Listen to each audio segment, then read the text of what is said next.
विजय कुमार ने प्रेस वार्ता कर कहा कि आज मैं आप सभी को संबोधित करते हुए गहन पीड़ा और एक भारी हृदय के साथ खड़ा हूं, न सिर्फ अत्याचार विरोधी संघ के अध्यक्ष के रूप में बल्कि एक ऐसे व्यक्ति के रूप में जो श्री वाई पूरन कुमार की त्रासदीपूर्ण मौत से उनके परिवार, दलित समुदाय और इस देश में न्याय के ताने बाने पर बड़े गहरे जख्मों को महसूस करता है। दुनिया समझ ले, पूरन कुमार की मौत न केवल उनके प्रियजनों के लिए सबसे गंभीर व्यक्तिगत त्रासदी है बल्कि हर उस दलित परिवार और नागरिक के लिए एक आपदा है जो आज भी संवैधानिक न्याय में विश्वास रखता है। ये भारत के हाशिए पर खड़े हर एक व्यक्ति के लिए चेतावनी है, एक चेतावनी की दमनकारी यादें तो सबसे ईमानदार, सच्चेदार, सेवाभावी अधिकारी के जीवन को बर्बाद कर सकती है। हम यहाँ एक पैटर्न को उजागर करने के लिए हैं। हरियाणा के वर्तमान डीजीपी शत्रुजीत कपूर द्वारा सोची समझी ताकत की बंदूकबंदी जिन्हें वे सबसे कमजोर समझते हैं, उनके प्रति कायरतापूर्ण घृणा दिखाई है। उनका इतिहास पीड़ित बनाने के उदाहरण में से भरा है। दलितों को चुन चुन कर निशाना बनाया गया। परिवार के बाद परिवार ने अन्याय और आघात झेला। कपूर ना हो तो नौकरशाह और न ही एक साधारण गुनाहगार, वो एक कुख्यात आपराधिक मानसिकता वाले जातिवादर हैं जिन हलकों पर स्वयं कड़ी नजर रखने की जरूरत है। क्या नाम है, कहां से है? विजय कुमार चौधरी नाम है। मैं भारत सरकार में राष्ट्रीय अनुसूचित जाति जनजाति आयोग का मेंबर रह चुका हूं और एसोसिएशन अगेंस्ट एट्रोसिटीज का मैं अध्यक्ष हूं। जो आज की प्रेस कॉन्फ्रेंस है, इसको लेकर आप क्या कहना चाहेंगे? मैं ये कहना चाहूंगा कि जो पूरन कुमार जी की शहादत है, ये किस कारण से हुआ, यह विचारणीय प्रश्न है। और जब एफआईआर है, अभियुक्त सामने है, तो अभी तक अभियुक्त डीजीपी शत्रुजीत कपूर और नरेंद्र बिजरानिया एसपी को गिरफ्तार क्यों नहीं किया जा रहा है? उनको कौन बचा रहा है और क्यों बचा रहा है? अगर उनको गिरफ्तार नहीं किया गया तो आपका प्रेस कॉन्फ्रेंस करने का क्या मकसद है? अगर नहीं गिरफ्तार किया गया तो आप समझ लीजिए ये सरकार जो है, इसकी गूंज बिहार चुनाव में ही नहीं दूसरे प्रदेशों में भी देखने को मिलेगा और आने वाले समय में इस सरकार को बहुत भारी कीमत चुकानी पड़ेगी। तमाम सरकारें जो है, पंजाब सरकार की बात की जाए और भी मतलब की लीडर जो है तमाम उनके घर पे पहुंच रहे हैं, उनको आप क्या कहना चाहेंगे? क्या लगता है हरियाणा सरकार की कार्यशैली ठीक चल रही है इस टाइम? ऐसा है कि मुख्यमंत्री तो अच्छे हैं, संवेदनशील भी हैं, लेकिन बेचारे मुख्यमंत्री लाचार हैं। मनोहर लाल खट्टर का अभी तक इस सरकार पे पूरी तरह प्रभुत्व है, उनकी छाया से सरकार नहीं निकल पा रही है। अली बाबा 40 चोर वाली स्थिति है। ये सबके सरगना मनोहर लाल खट्टर हैं और उनके चाचा भतीजा शत्रुजीत कपूर उनके भतीजे हैं और ये चाचा भतीजा की सरकार यहां चल रही है और पूरी तरह ये नायब सिंह सैनी संवेदनशील होते हुए बहुसंख्यक वर्ग का प्रतिनिधित्व करते हुए बेचारे लाचार बने हुए हैं। इनसे हमारी हमदर्दी है, ये लाचार हैं, ये कुछ कर नहीं पा रहे हैं। तमाम दलित समाज के जो लोग हैं वो सड़कों पर आ चुके हैं। क्या लगता है कि गुंडाराज चल रहा है?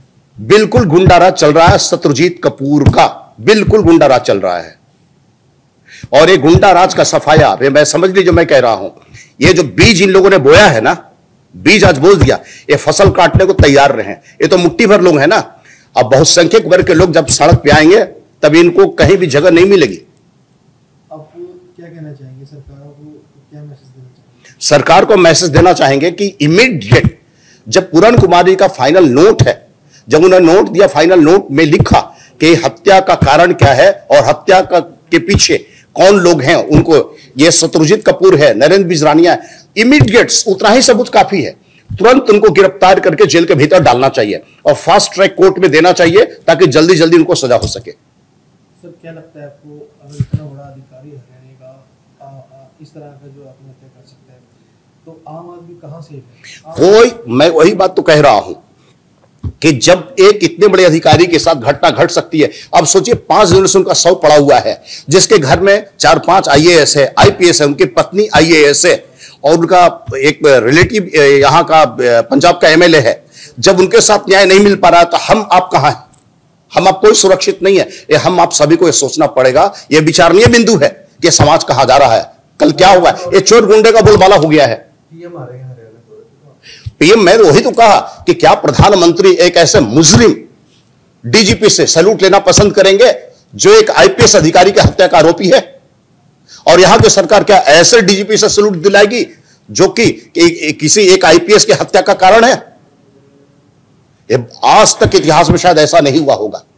ये सरकार अपनी इज्जत बचा ले, तत्काल शत्रुजीत कपूर को जेल भेजे, नरेंद्र बिजरानिया को जेल भेजे। क्या लगता है, अफसर सही पारी? चंद लोगों की अफसरशाही है।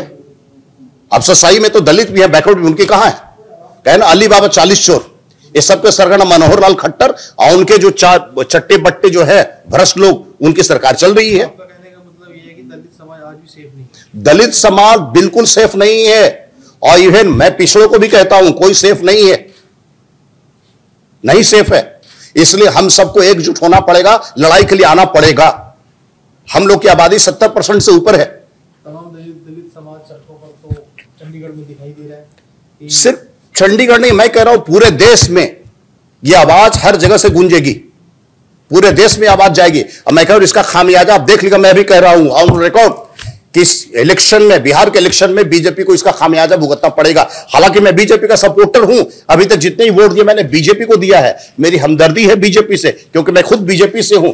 प्रधानमंत्री नरेंद्र मोदी से, अमित शाह जी से, नायब सिंह सैनी से, इन सब से मेरी सहानुभूति है, क्योंकि मैं व्यक्तिगत तौर पर जानता हूं ये सभी अच्छे आदमी हैं। लेकिन ये समझ नहीं रहे हैं क्यों कि ये मनोहर लाल खट्टर, ये अभी भी उनकी छाया पूरी तरह ये हरियाणा पे है और सरकार मनोहर लाल खट्टर की ही चल रही है। खट्टर जी को टारगेट कर रहे हैं। खट्टर जो असलियत तो सब लोग जानते हैं कि मनोहर लाल खट्टर यहां शासन कर रहे हैं। सैनी सरकार को आखिरी सवाल है, क्या कहना चाहिए? सैनी सरकार से मैं कहूंगा, नायब सिंह सैनी के साथ मेरी हमदर्दी, अच्छे आदमी है वे, और हम सब लोगों ने मिलकर सैनी साहब को बनाया है। हम सभी लोग ने सैनी साहब को, बीजेपी हार जाती, अगर ये सैनी साहब नहीं होते तो शायद बीजेपी चुनाव नहीं जीतती, लेकिन सैनी साहब के कारण ये इलेक्शन बीजेपी यहां जीती है।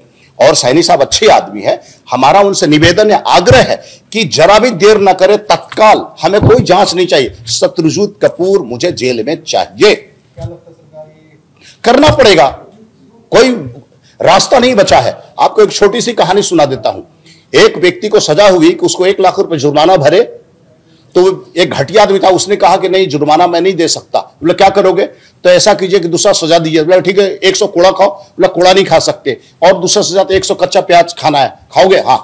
तो 100 कच्चा प्याज खाने गया, 10 कच्चा प्याज खाए, उसकी हालत खराब हो गई। बोला नहीं खा सकते। बोला अब क्या करोगे? तो सर 100 कोड़ा मरवा लीजिए। सिपाही ने कोड़ा मारा 10, बाप रे बाप बहुत पीठ फट गया मेरा, अब नहीं खा सकता। अब क्या करोगे? 1 लाख रुपए जुर्माना भर देता हूं। मतलब सजा का तीनों मजा लेकर उसने जुर्माना भरा। उसी तरह यहां करना होगा कि सारे कुकर्म कराने के बाद शत्रुजीत कपूर को जेल भेजेगी सरकार, सारे शीशा लेदर कराने के बाद। करना तो ही होगा।